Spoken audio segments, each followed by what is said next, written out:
Imagine you know a secret. Not just any secret. The biggest secret in the history of your civilization. The kind of secret that, if it got out, would collapse everything. The temples, the power, the order, the meaning that millions of people use to explain to themselves why they live the way they live and not some other way. You have known this secret since you were 20 years old and someone first led you through that door in the temple. The door that ordinary people never passed through. Behind the door, there was no God. Behind the door, there was a machine. Ropes and levers made of wood and bronze. A sophisticated system that made the god's statue raise its arm during ceremonies. The man who maintained it looked at you without any embarrassment and explained how it worked. How the voice of the god that the crowd heard outside was produced by a special tube built into the wall. How the tears that ran down the statue's face on holy days came from tiny holes connected to a water reservoir hidden in the base. Engineering, theater, illusion. You stood there and felt something change inside you, permanently. And then you lived with that knowledge for 40 years. You performed ceremonies. You recited prayers. You told people that the God had heard them. You watched them weep with relief and gratitude. You watched dying old men go peacefully because you said the right words over them. And you never told anyone. Not a single word. This is not fiction. This is not a movie script. This was the actual life of actual people in ancient Egypt, in Greece, in Rome, in Mesopotamia. Priests who operated mechanical statues. Oracles who knew that their prophecies were composed by humans and not gods. Pontiffs who recited prayers publicly that they did not believe privately. They existed. We know this because some of them wrote about it. Not publicly, not during their lifetimes. In letters they never intended to send. In philosophical texts, written in such a way that the real meaning was only visible to those who already knew. And the question they left us across 2,000 years is not a question about God. It is a question about the human mind. What happens inside a person who knows that the great illusion is an illusion, but lives inside it every single day? What does he feel? What does he start believing instead of what he stopped believing? How does he justify to himself what he does? And the most interesting question of all, was he unhappy? The answer will surprise you. In the 2nd century AD, a Greek engineer named Hero of Alexandria wrote a book. It was not a religious book. It was a technical manual, a catalogue of machines and mechanisms, written with the dry precision of an engineer describing tools of his trade. It contained designs for steam-powered devices, automated theatres, coin-operated machines, and various other inventions that would not look entirely out of place in a description of early industrial technology. It also contained detailed instructions for making statues of gods move. Not metaphorically, literally. Hero described, with complete technical specificity, mechanisms that could make a divine statue raise its arm, turn its head, open its eyes, dispense liquid from its hands, and produce sounds that would appear to come from nowhere. He described the hidden chambers beneath temple floors where priests operated these mechanisms. He described the acoustic tubes built into temple walls that carried and amplified the human voice in ways that made it seem to come from the statue itself. He wrote about these things the way a modern engineer writes about a pump, as technology, as craft, as problems of mechanics and acoustics that had been solved through ingenuity and that worked reliably when properly maintained. There is no moment in Hero's text where he pauses to consider the theological implications of what he is describing. No hesitation, no sense that there is anything remarkable about the fact that the divine voice of a god is actually a human voice traveling through a bronze tube embedded in a stone wall. It was just engineering. Everyone in the relevant professional circle knew it was engineering. This is the first thing to understand about the world of ancient priests who knew the truth behind the illusions they maintained. They were not isolated individuals who had stumbled onto a secret and were tortured by their private knowledge. They were members of a professional class with its own training, its own internal culture, its own shared understanding of what the job actually involved. The knowledge was not a secret within the priesthood, it was a trade secret. The distinction matters enormously. A personal secret is a burden, something you carry alone, that separates you from the people around you, that creates a gap between what you know and what everyone else knows, that can feel like a form of imprisonment.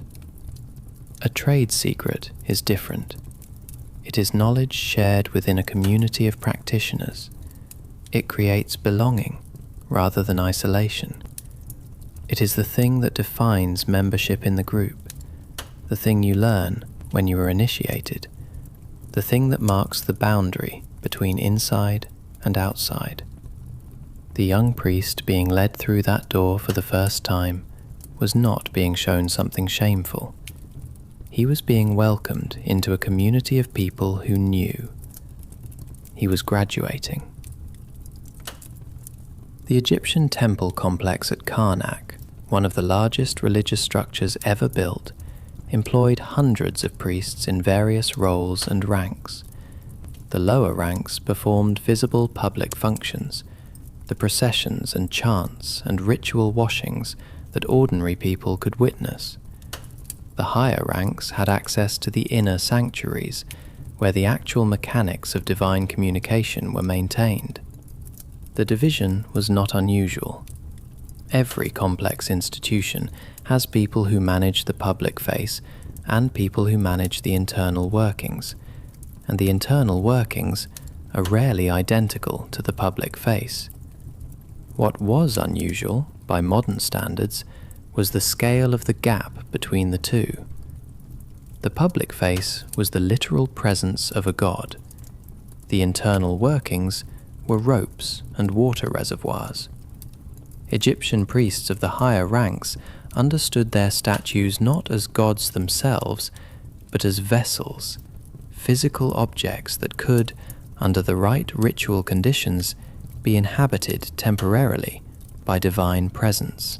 The distinction sounds like it might provide theological cover for the mechanics.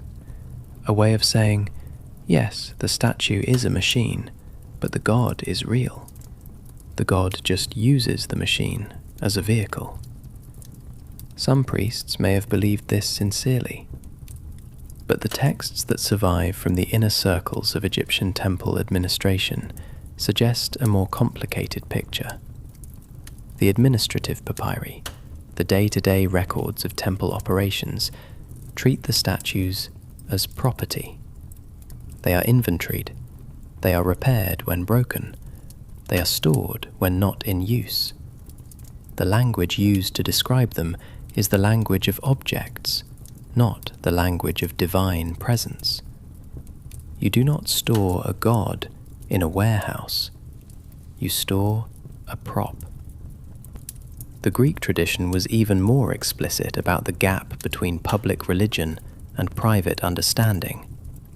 The Greek word for the public religious ceremonies was threskeia, external worship. The word for the deeper understanding that lay beneath it was theologia, the rational account of the divine. These were understood to be different things, aimed at different audiences, operating on different levels. Varro, the Roman scholar who wrote extensively about Roman religion in the 1st century BC, divided religious understanding into 3 categories. Mythical theology, the stories told about the gods in poetry and drama, which were understood to be largely fictional. Political theology, the official state religion with its ceremonies and priesthoods, which was understood to be primarily a social institution. And natural theology, the philosophical investigation of what the divine actually was, which was the domain of educated inquiry. He was not being subversive. He was describing the accepted structure of Roman religious life. The fiction was official. The social function was official. The philosophical investigation was separate from both. A Roman pontiff performing the state ceremonies was not expected to believe the myths he was enacting, any more than a modern judge is expected to personally believe in every law he administers. He was performing a social function. The function had value independent of the literal truth of its content. This framework allowed intelligent and educated Romans to be simultaneously skeptical about the literal existence of Jupiter throwing lightning bolts, and fully committed to the performance of Jupiter's rituals, not as hypocrites, as professionals who understood the difference between the institutional function of a belief and its literal truth. The mechanisms were real. The engineering was real. The social function was real. Whether the god was real was, for the working priest maintaining the water reservoir beneath the weeping statue, almost beside the point. The tears were real. The comfort they gave to the people who saw them was real. And real comfort produced by artificial tears was still real comfort. That was enough to keep the machine running. For centuries, Cicero was the greatest orator in Roman history. He was also a priest. Specifically, he was an augur, one of the official priests whose job was to interpret the will of the gods by observing the flight patterns of birds. This was not a minor or ceremonial role. Augury was constitutionally embedded in Roman public life. No major military campaign could begin, no significant law could be passed, no important public decision could be made without the augurs performing their observations and delivering their verdict. Cicero performed this function for decades. He watched birds, he interpreted their movements, he delivered verdicts that influenced the decisions of the most powerful state in the ancient world. And, in a private letter to his friend Atticus, written in a tone of casual frankness that makes it clear he expected no wider audience, he mentioned, almost in passing, that he considered augury to be, and this is a close translation of his actual words, a superstition that intelligent men had long since seen through. He wrote this while actively serving as an augur. He did not resign. He did not refuse to perform the ceremonies. He did not write a public letter exposing the institution he served as intellectually bankrupt. He watched his birds. He delivered his verdicts.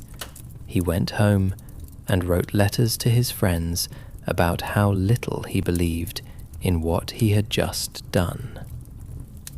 And then he got up the next morning and did it again. This is not a portrait of a tortured hypocrite consumed by private shame. Reading Cicero's letters in their entirety, which we are fortunate enough to be able to do because an extraordinary collection of them survived, you get a picture of a man who was at peace with the apparent contradiction in his life, who had resolved it intellectually in a way that allowed him to function without significant internal conflict. The resolution was philosophical.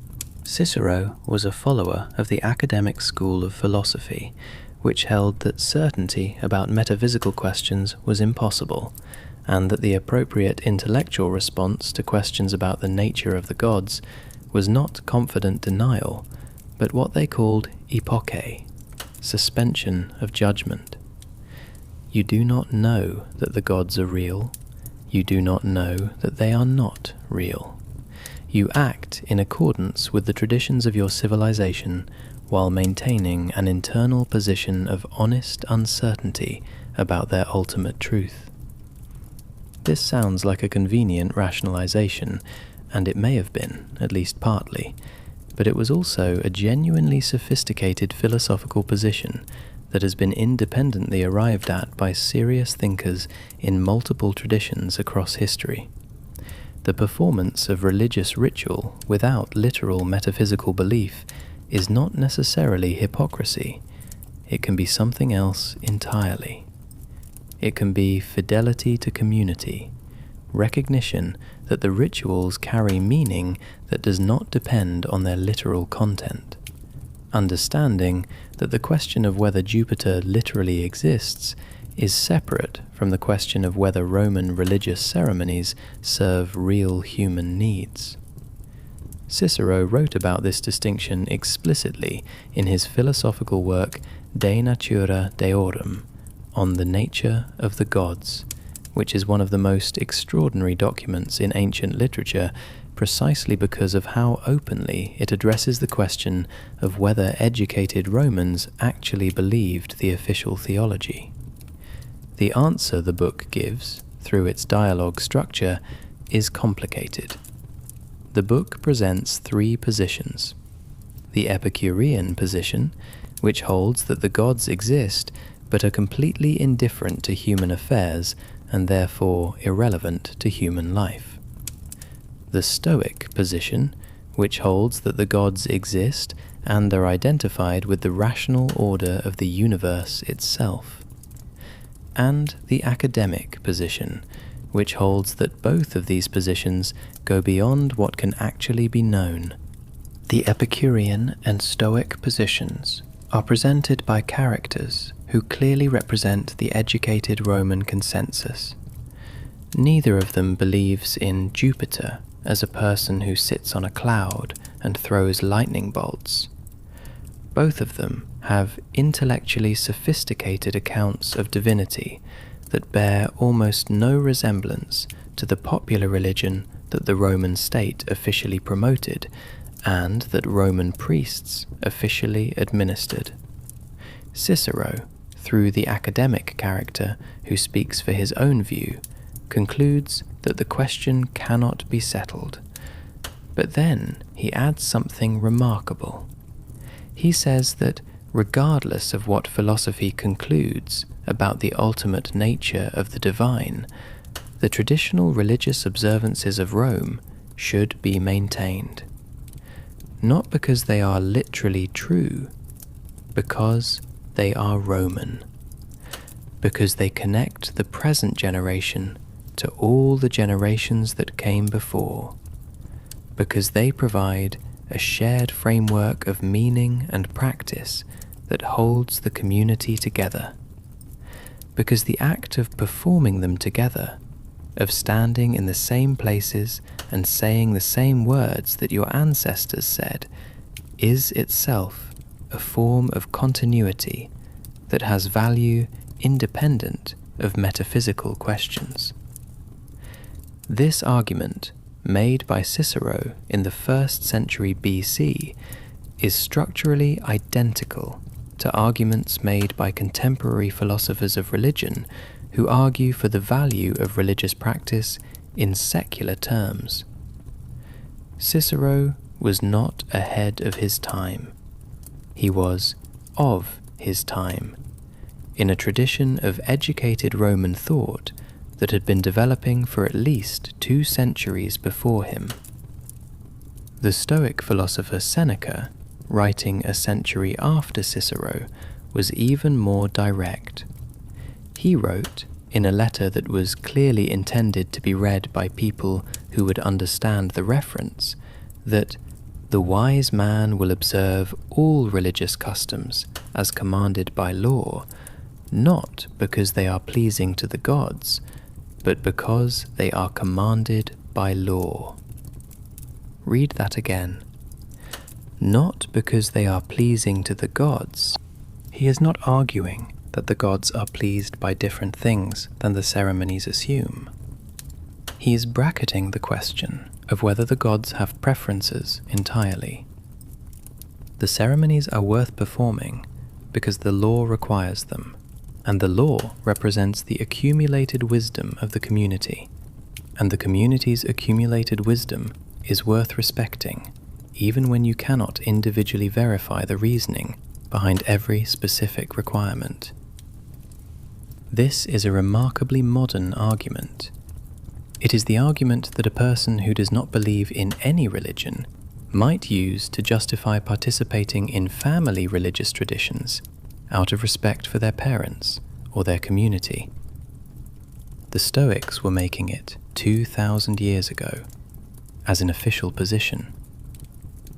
In public philosophical texts that anyone could read, the gap between public religion and private belief was not a secret in the ancient world. It was a known feature of the landscape. Educated people navigated it openly, with philosophical frameworks specifically designed to make the navigation coherent rather than merely convenient. The priests who knew the truth were not lone dissenters hiding their private doubts. They were participants in a tradition of educated skepticism that was centuries old and entirely respectable. They were not keeping a secret from the world. They were maintaining a distinction that the world, or at least the educated part of it, already understood, between what is literally true and what is worth doing anyway. There is a concept in modern psychology called cognitive dissonance. It was named and formally described by Leon Festinger in 1957, based on his research into how people handle contradictions between their beliefs and their behavior.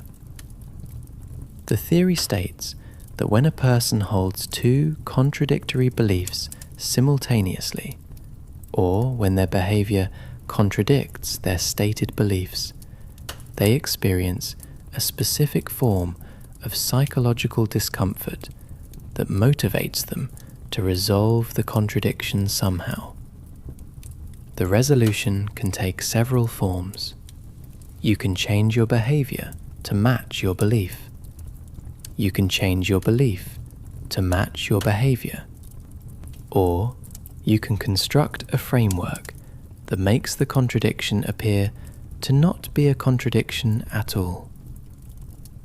The ancient priests who knew the mechanics behind the divine theatre and continued to perform that theatre every day were doing the third thing.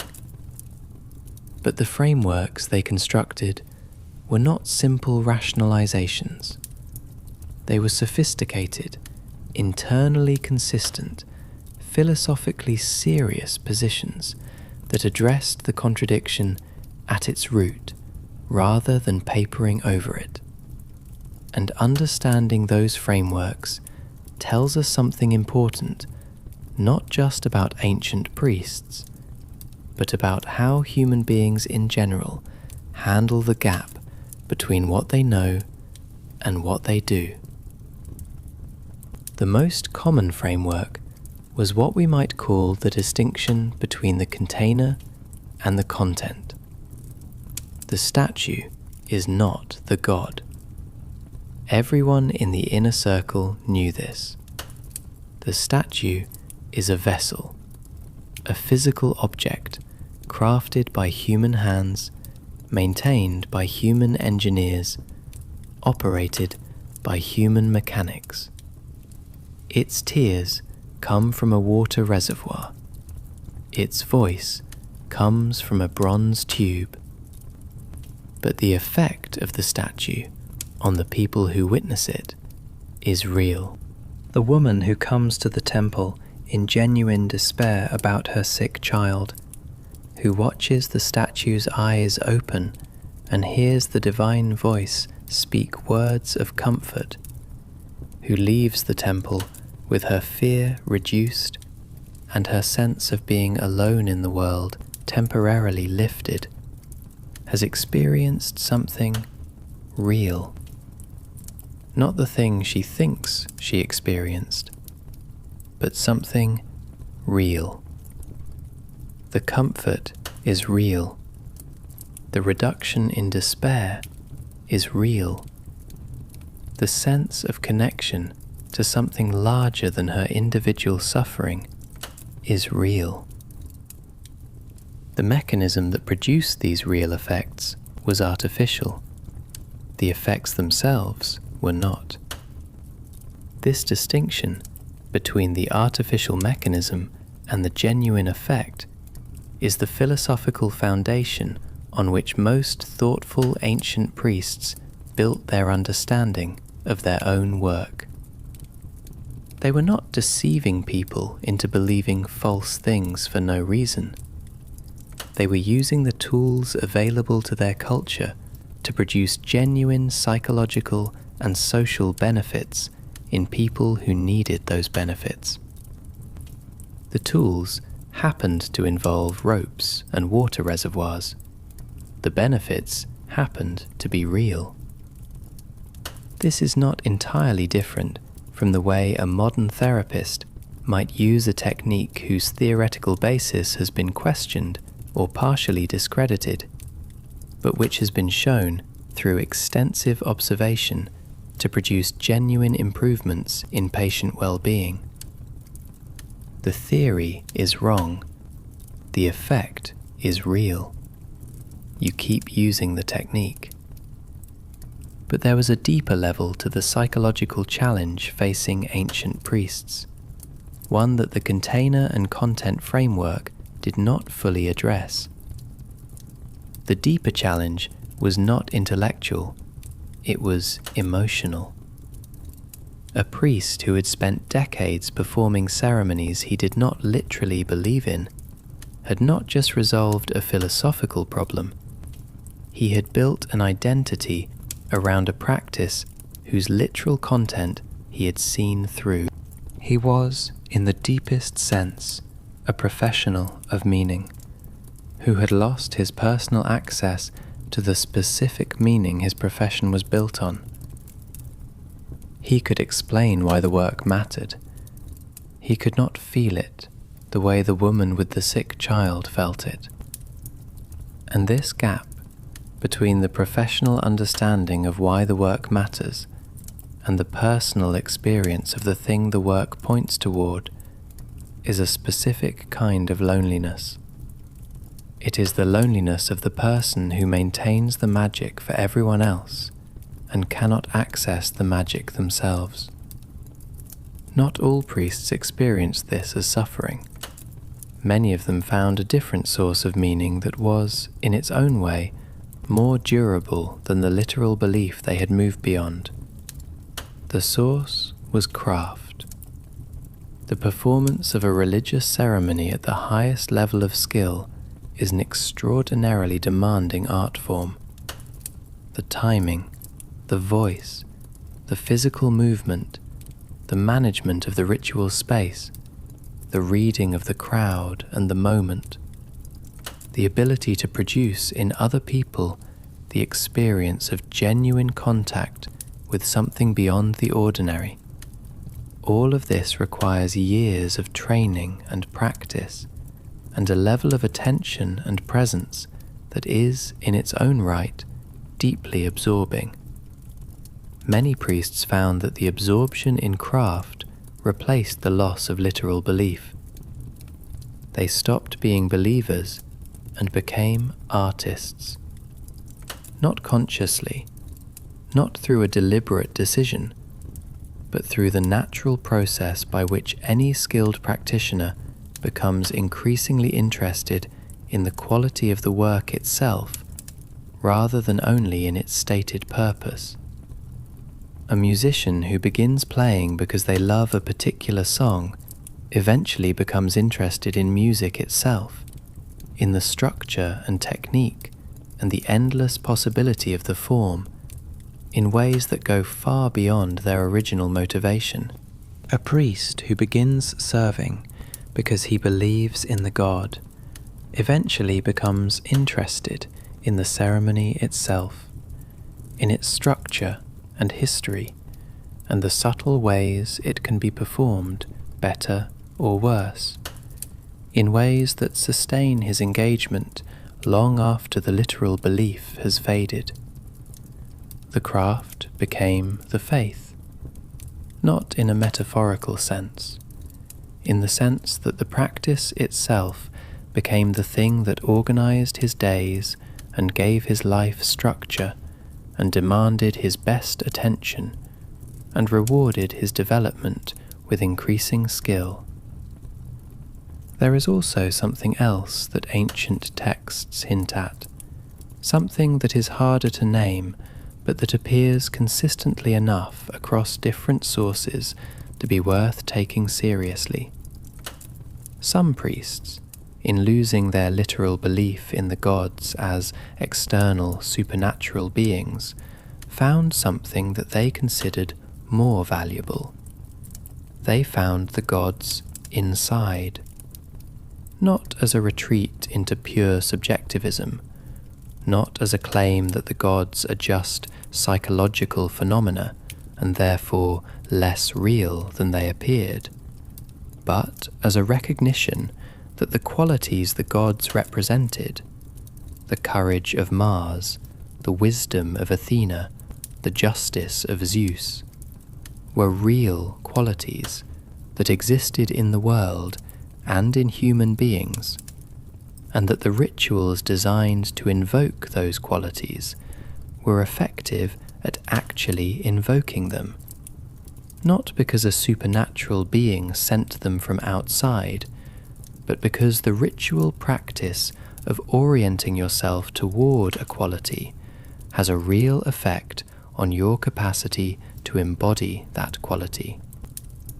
You stand in the temple of courage and perform the rituals of courage and speak the language of courage in a community of people also orienting themselves toward courage, and you become, incrementally and genuinely, more courageous. Not because Mars heard you, because you practiced. The Stoics made this argument explicitly. The gods, in Stoic theology, were not supernatural persons, but personifications of the rational principles that govern the universe. Performing the rituals of the gods was a way of aligning yourself with those principles, of practicing the virtues that the gods represented, of participating in the long human project of building individual character through collective practice. This framework did not require literal belief. It required something that the priests who had seen behind the curtain were perhaps uniquely positioned to provide: genuine understanding of what the practice was actually for, Not the story told to the crowd outside. The real story. The one that was always there, beneath the ropes and the water reservoirs and the bronze tubes, waiting for the person who had looked clearly at the mechanism and was now ready to ask the deeper question. Not, is the machine real? But, what does the machine do to the people it touches? And is that worth doing? For most of the priests whose inner lives we can partially reconstruct through the texts they left behind, the answer was yes. Not because they had talked themselves into it, because they had watched, for years, at close range. They had watched the woman with the sick child leave the temple with lighter steps. They had watched the soldier find courage he did not know he had. They had watched the grieving father find, in the performance of the funeral rites, a container for grief that was large enough to hold him without breaking him. They had watched what the ceremonies did. And what the ceremonies did was real. The god was the frame. The healing was human. It was always human. But without the frame, the healing did not happen, and someone had to maintain the frame. That was the job. That was the whole job.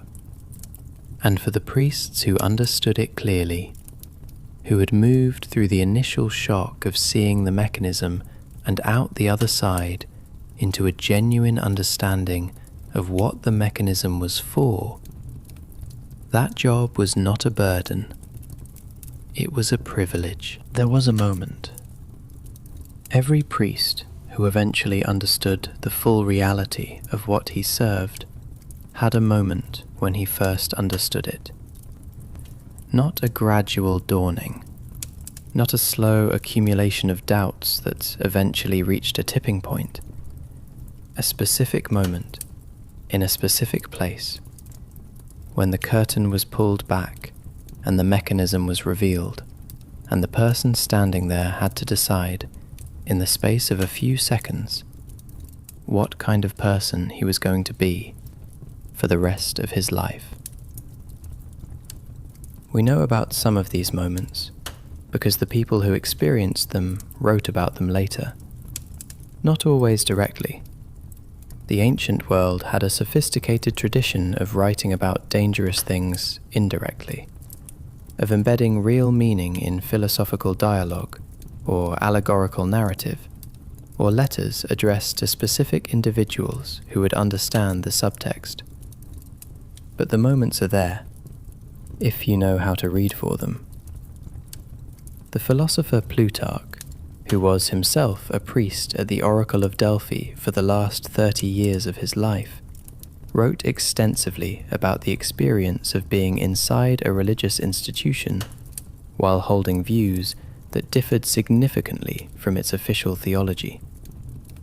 Delphi was the most famous oracle in the ancient world. People travelled from across the Mediterranean to ask the Pythia, the oracle priestess, questions about their future. Generals consulted her before campaigns. Kings consulted her before making alliances. Ordinary people consulted her about marriages and business ventures and whether to move to a new city. The Pythia sat in the inner chamber of the temple, inhaled vapors that rose from a fissure in the earth, entered an altered state, and delivered pronouncements that the temple priests then interpreted and communicated to the questioners waiting outside. Modern geological research has confirmed that the fissure at Delphi released ethylene gas, which produces exactly the kind of dissociative, altered state that ancient descriptions of the Pythia's experience describe. the geological component was real. But the interpretation was entirely human. The temple priests took the Pythia's utterances, which were often fragmentary or incoherent in their raw form, and shaped them into the famously ambiguous pronouncements that Delphi was known for. The ambiguity was not accidental, it was engineered.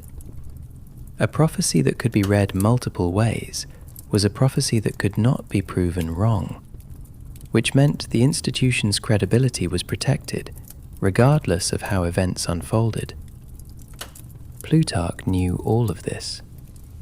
He was one of the priests who did the interpreting, and he wrote, in his philosophical essays, with remarkable frankness, about the gap between the popular understanding of Delphi and his own understanding of what was actually happening there. He argued that the god Apollo did not literally speak through the Pythia. What happened, in his account, was that the Pythia's altered state made her unusually receptive to a kind of insight that was always potentially available to human minds, but was normally obscured by the noise of ordinary consciousness. The god was not an external being sending messages. The god was a name for the principle of rational insight itself, and the oracle's value was real because genuine insight was real, even if the supernatural mechanism that popular belief attributed to it was not. This is a sophisticated position. It allowed Plutarch to serve the oracle with genuine commitment while holding views about its nature that differed fundamentally from what the pilgrims traveling hundreds of miles to consult it believed. He was not lying to the pilgrims. He was serving them in the way that his understanding of the situation told him was most genuine and most useful. He believed the insight was real. He believed the consultation process was valuable. He believed that the tradition of Delphi, accumulated over centuries, represented something worth preserving and worth serving. He just believed different things about the mechanism than the pilgrims did. But not every priest who faced the moment of revelation made the same choice that Plutarch made. Some walked away. The historical record contains accounts of priests and religious functionaries who, upon fully understanding the institution they served, concluded that they could not, in good conscience, continue to serve it, and removed themselves from it.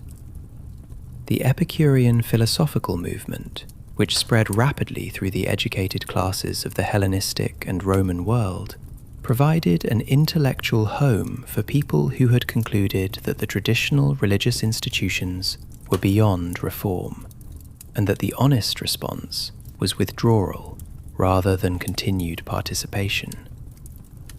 Epicurus himself argued that the gods existed but were entirely indifferent to human affairs, which meant that the entire apparatus of prayer and sacrifice and divination was based on a false premise and was therefore worthless or actively harmful because it encouraged people to spend their limited time and energy on practices that could produce no benefit.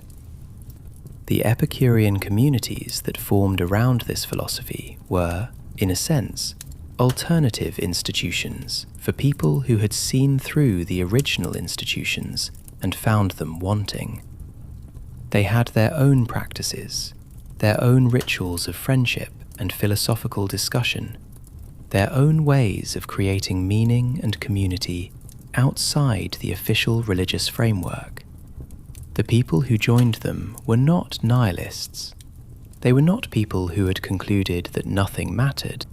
They were people who had concluded that the specific things the official religion claimed to offer were not actually available through the official religion, and who were looking for the real versions of those things somewhere else. The tension between the Epicurean withdrawal and the Plutarchan continued engagement was not just a philosophical disagreement. It was a disagreement about what honesty required. The Epicureans argued that continuing to perform ceremonies you did not believe in was a form of deception that harmed both the practitioner and the people who witnessed the performance and took it at face value. The Plutarchan position argued that the ceremonies contained real value that did not depend on their literal content, and that serving that value was more honest than abandoning the people who depended on it. Both positions had genuine merit. Both positions had genuine costs. The priest who stayed and performed the ceremonies with full knowledge of the mechanism was providing real service and living with a specific kind of internal complexity. The priest who left was being honest about his own position and abandoning the people who had depended on his service. Neither choice was clean. Neither choice was free of consequence. And the fact that thoughtful, serious people in the ancient world chose both options tells us something important about the nature of the choice itself. It was not a choice between right and wrong. It was a choice between two different kinds of integrity. The integrity of saying, "I will not perform what I do not believe," and the integrity of saying, "I will serve what is genuinely valuable, even when the frame around it is not literally true." Both of these are real forms of integrity. Both require real courage. The priest who stayed was not weaker than the priest who left. He was making a different bet about where the real value lived, and in many cases, the bet paid off, not in the sense of personal comfort or social approval or the resolution of internal complexity, in the sense that the work he continued to do continued to matter to the people it touched. The woman with the sick child did not need the priest to literally believe in the god. She needed the ceremony to be performed with skill and presence and genuine care for what she was going through. The priest who understood the mechanism and continued to serve could provide exactly that, perhaps more fully than a true believer could, because the true believer's attention was partly on the God.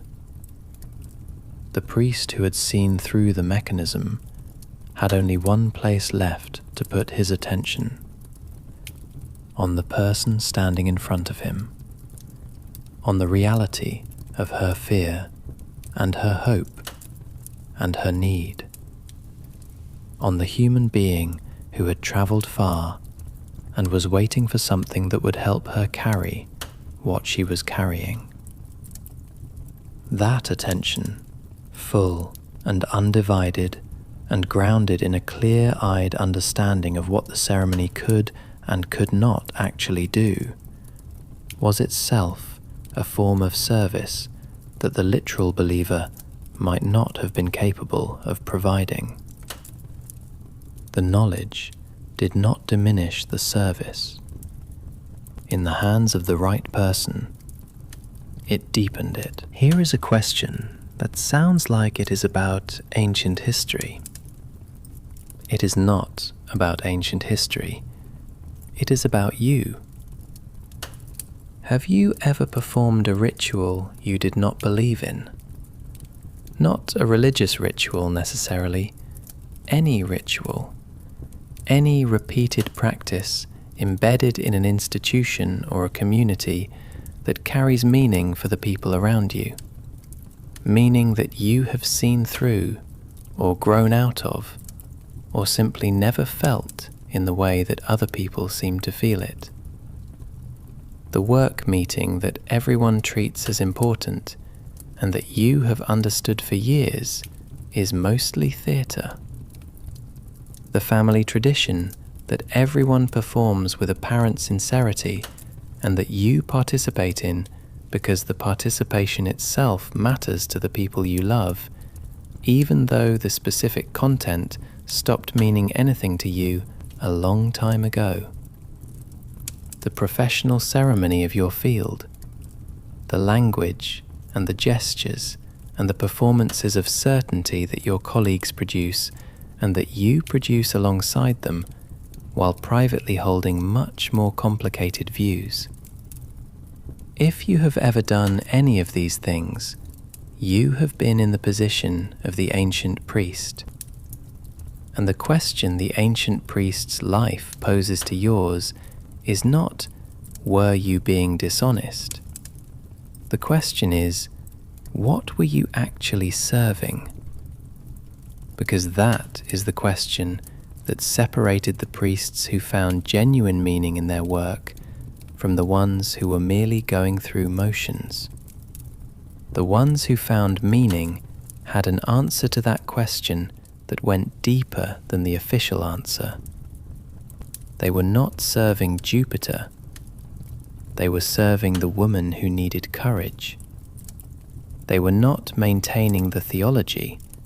They were maintaining the community that the theology held together. They were not performing the ceremony because the ceremony was literally true. They were performing it because the ceremony was genuinely useful, and because genuine usefulness is a form of truth that does not require metaphysical verification. This distinction between the official answer and the deeper answer is available to anyone who works within any institution in any era. The doctor who has become skeptical of certain aspects of medical culture, but who continues to practice because the patients in front of him are real and their needs are real. The teacher who has complicated views about the educational system, but who continues to teach because the students in her classroom are real and their development is real. The journalist who has lost faith in the media institution he works for, but who continues to report because the stories he is telling are real and the people they affect are real. These are all versions of the Plutarchan choice, staying inside a flawed institution because the real value it produces, beneath the official narrative and the institutional theatre, is genuine and worth serving. The ancient priests were not unique in facing this choice. They were just unusually explicit about it. Because the gap in their case was so dramatic, because the distance between the official story and the reality behind the curtain was so stark. The ropes and the water reservoirs and the bronze tubes versus the literal presence of a god, that the choice was impossible to avoid thinking about clearly. Most of us operate in institutions where the gap is smaller and more ambiguous and easier to not look at directly. The ancient priests could not avoid looking directly, and what they found when they looked, the ones who processed it honestly and came out the other side with something intact, was not despair. It was a more durable form of commitment than they had started with. The commitment of someone who knows exactly what they are doing and exactly why, and has chosen it with open eyes. Not the faith of a person who has never questioned, the faith of a person who has questioned everything and arrived, through the questioning, at a considered decision about what is worth serving. There is a word for this in philosophy. It is not a word that gets used much in popular culture because it sounds abstract and academic. The word is reflective equilibrium. It describes the state that a person reaches when their values, their beliefs, and their practices have been examined and adjusted until they are genuinely consistent with each other. Not perfectly consistent. Human beings are not capable of perfect internal consistency, but consistently enough that the person can act without significant internal conflict, not because the conflict has been suppressed, but because it has been worked through. The ancient priests who served well and found meaning in their service had reached something like reflective equilibrium. They had examined what they believed. They had examined what they were doing. They had examined the relationship between the two.